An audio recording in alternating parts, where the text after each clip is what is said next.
नमस्कार विद्यार्थी मित्रांनो, आज आपण व्याकरणातील प्रयोग हा भाग अभ्यासणार आहोत. या अगोदर आपण वाक्य म्हणजे काय हे पाहूया. वाक्य म्हणजे पूर्ण विधान करणारा एक किंवा अनेक शब्दांचा समूह असतो. क्रियापद म्हणजे काय असतं तर वाक्यातील सर्वात महत्त्वाचा शब्द म्हणजे क्रियापद असतो. म्हणजेच वाक्यातील तो कुटुंब प्रमुखच असतो. कर्ता क्रियापदाने दर्शवलेली क्रिया करणारा वाक्यात जो कोणी असतो त्यास कर्ता असे म्हणतात आणि ज्यावर क्रिया घडते ते कर्म असते. म्हणून या ठिकाणी बघा उदाहरण दिलेलं आहे. विद्यार्थी पाठ्यपुस्तक आवडीने वाचतो. या ठिकाणी विद्यार्थी हा कर्ता आहे, पाठ्यपुस्तक हे कर्म आहे आणि वाचतो हे क्रियापद आहे. म्हणून वाक्यातील क्रियापदातील धातू हा पहिल्यांदा बघणार आहेत आपण की हा धातू कोणता आहे तर वाक्यातील क्रियापद काय आहे, वाचतो हे क्रियापद आहे आणि वाचतो या क्रियापदातील मूळ धातू वाच हा आहे.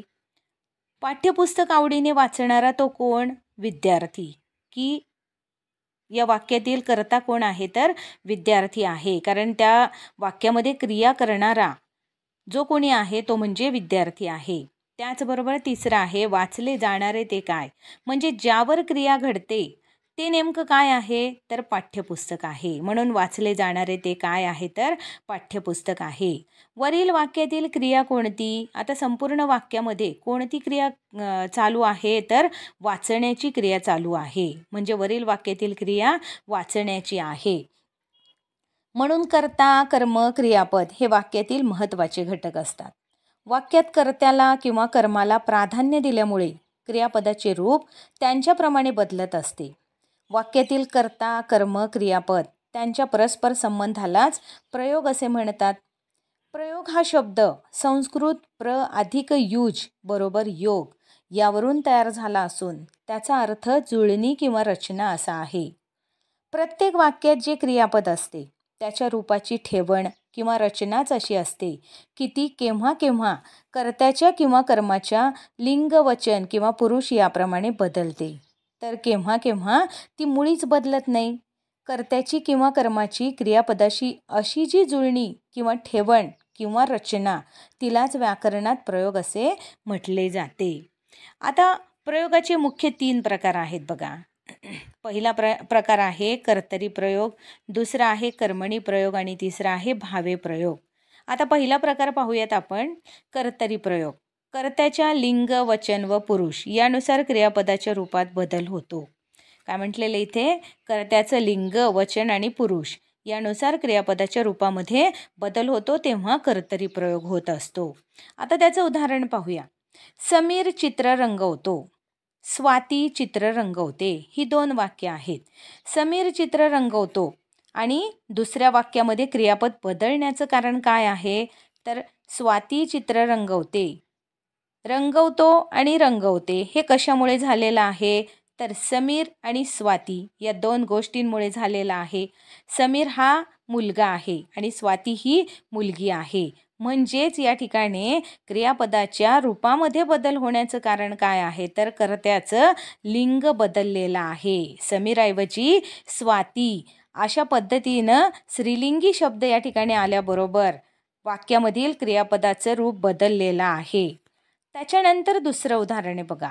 मुलगी सूचना फलक वाचते आणि मुली सूचना फलक वाचतात. या ठिकाणी सुद्धा दुसऱ्या वाक्यामध्ये क्रियापद बदलण्याचं कारण काय आहे तर पहिल्या वाक्यामध्ये जशी मुलगी आहे म्हणजे एकच मुलगी सूचना फलक वाचते, पण इथे दुसऱ्या वाक्यामध्ये अनेक मुली सूचना फलक वाचतात. म्हणजे या ठिकाणी एकवचन आणि अनेक वचन या गोष्टींचा विचार निर्माण झालेला आहे आणि म्हणूनच मुलगी एक आहे परंतु मुली अनेक आहेत. म्हणून कर्त्याचं वचन बदललेलं आहे. एक वचनाऐवजी अनेक वचन त्या ठिकाणी वापरलं गेलेलं असल्यामुळे वाक्यातील क्रियापदाचं रूप त्या ठिकाणी बदललेलं आहे. आता आपण तिसरं वाक्य कर्तरी प्रयोगाचं पाहणार आहोत. आम्ही शाळेत जातो, त्या शाळेत जातात.